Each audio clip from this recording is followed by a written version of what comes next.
All right, in 2010, 2011, during the time that we were all coming through the craziness of COVID, and like emotions was all over the place, as people were being separated. You had those who did the shot, those who did not do the shot, and just all the craziness and the unknown and the grief with all the deaths. Like, it was just really, really, really crazy time. And during that time, I was deeply immersed in studies. And one of the scriptures that I came across, one of the studies that I did, had to do with the refiner's fire. And so this song is based off of this scripture at Zechariah chapter 13, verse number 8 and 9. I'm going to read it from the English Standard Version. It says, "In the whole land declares the Lord, 2/3 shall be cut off and perish, and 1/3 shall be left alive. I will put this third into the fire, and refine them as one refines silver, and test them as gold is tested. They will call upon my name, and I will answer them. I will say, they are my people, and they will say, the Lord is my God." Okay, so this song has a melody I created, but it does not have music to it. So I'm not sure that I shared it. I probably did, not sure. I might have just like did the video for myself and just didn't like post or anything, but I'm gonna post this one because of what I've learned today. So here we go. Oh, and I might, because it's been so long, I might mess up a little bit through the song. So I'm just gonna keep going. I am not gonna stop. Like, I'm just gonna keep going. So here it goes. I'm tried as if by fire, proven to be gold. I'm gonna stand for you no matter what life brings me to. You'll bring me through as long as I stand for you. I'm tried as if by fire, proven to be gold. I'm gonna stand for you no matter what life brings me to. You bring me through as long as I stand for you. Can I get a witness? No matter what life brings me to, you'll bring me through. Earth and heaven's my witness, my witness. No matter what life brings me to, you'll bring me through. Earth and heaven's my witness, my witness. No matter what life brings me to, you'll bring me through. Earth and heaven's my witness, my witness. No matter what life brings me to, you bring me through. Earth and heaven's a witness. I'm not the one on trial. No, no, no. But I'll be your witness. I'll be your witness. I'm not the one on trial. No, no, no.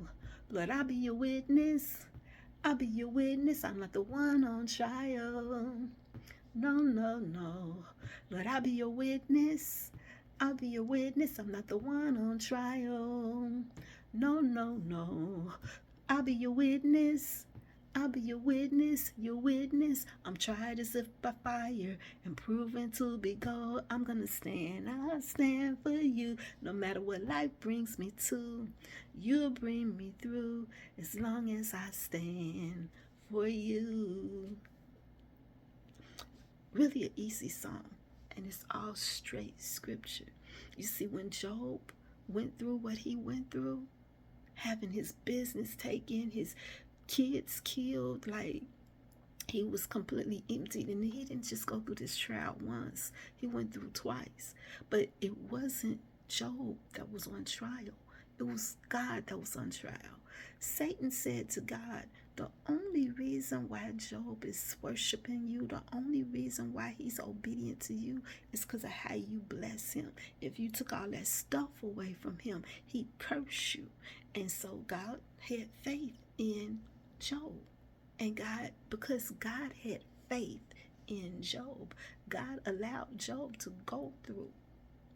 He told me God didn't do what he did. Satan did it. He allowed Satan to do what he did to test Job, to try Job.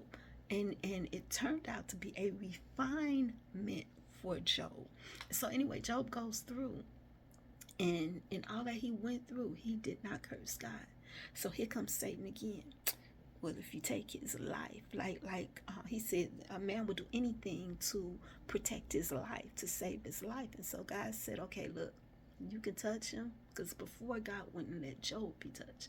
So he said, you could touch him. But beware, be careful that you don't kill him. You're not allowed to kill him. So that's when Satan went back and put that boil on Job.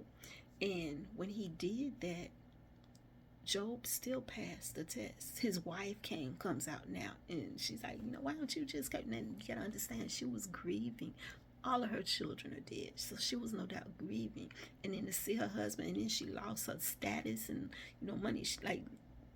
She didn't get it, and so she comes out and she was like, why don't you just curse God and die? And he said to her, you talk like one of the foolish women.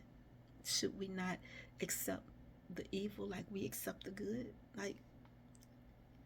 And when it was all said and done, talking about restoration at the very last chapter, sometimes you see him go through some in the middle chapter, like the first 2 chapters is Job going through. Chapter 2 through chapter 49. No, chapter 2 through chapter, how many chapters is it? Is it 42? Is it 49? Let me go look and see. Here we go. Okay, Job. There's the book of Job. And how many chapters is it? 42. So in chapters 3 through 37, that's where Job's friends come around now. And they're giving their reasons for everything. And they're telling Job, you must have did something. You did something. Like they questioning his character. So now he done went through all that, and now he's under a character assassination too.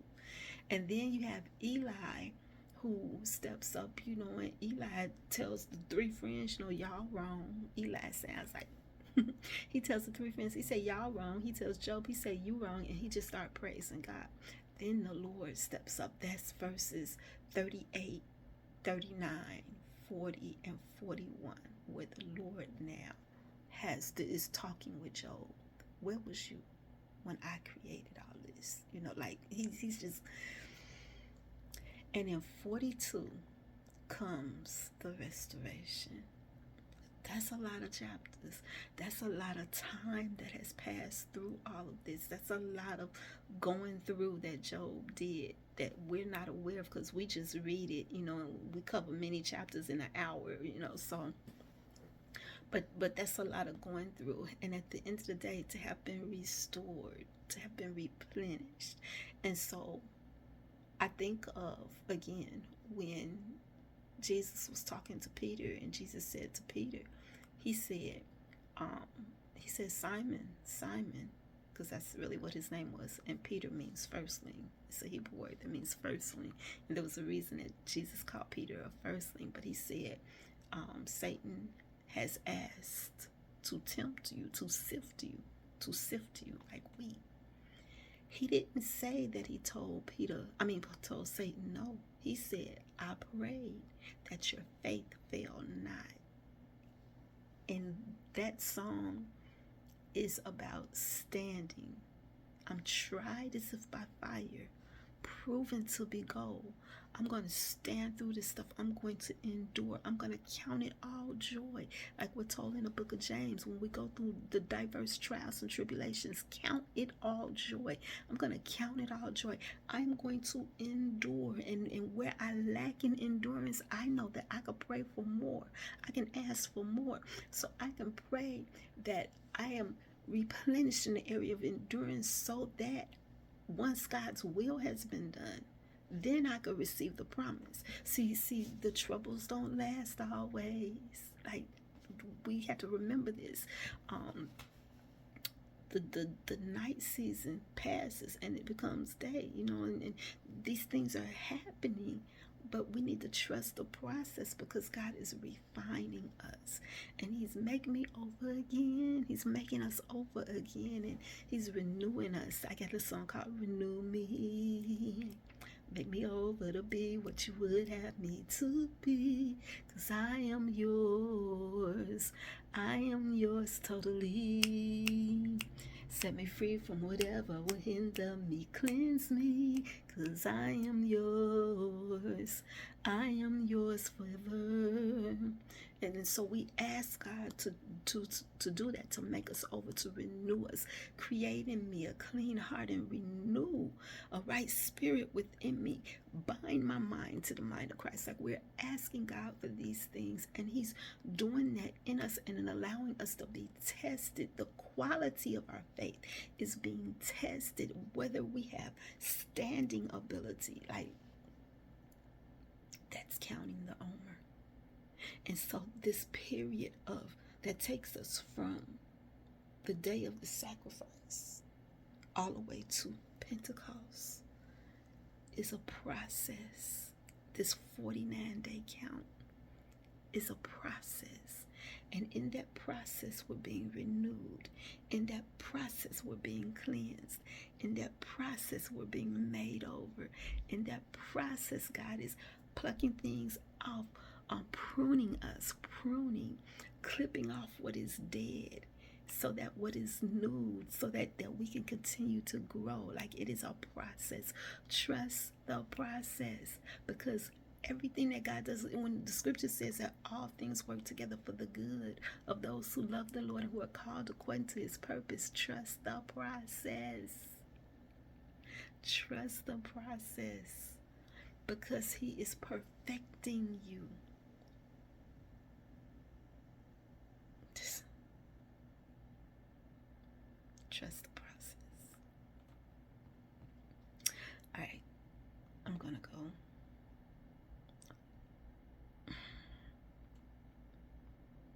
And just think, this is not something, I'm going to add this. I'm going to add this. Like, this video was going good. It was going good. But I'm going to add this because it needs to be known. You had your Easter. But what are you doing in between that? There's a reason that these dates were set by the Lord. These specific dates were set by the Lord. There's a reason for, like, do you know counting the Omer is biblical? Like, literally, it talks about that in Leviticus. The weeks, the week of weeks, or the weeks of week of week. Anyway, but it talks about that, and it tells you when. Like, it's all in the scripture. But all of that was snatched, and so then when you put in these fake holidays, you don't get the meat, the benefit of it. There's a benefit. And so there's so much that is being missed until the next phony holiday that comes up to keep us distracted. So, we got this. We got this Easter, and we celebrated this already. And then there's nothing. And then, the calendar says it's Pentecost. Okay, let's celebrate Pentecost. But you're on the wrong day. And you're missing the process in between. The process that builds character. The process that builds wealth. You miss that. These dates are important. And I want to make sure that I'm emphasizing this so that I can really share with you what's being stolen from you. And that you can take it back. Taking back what the devil stole from me. I want it all back. Give it to me. Give it to me. All right, y'all.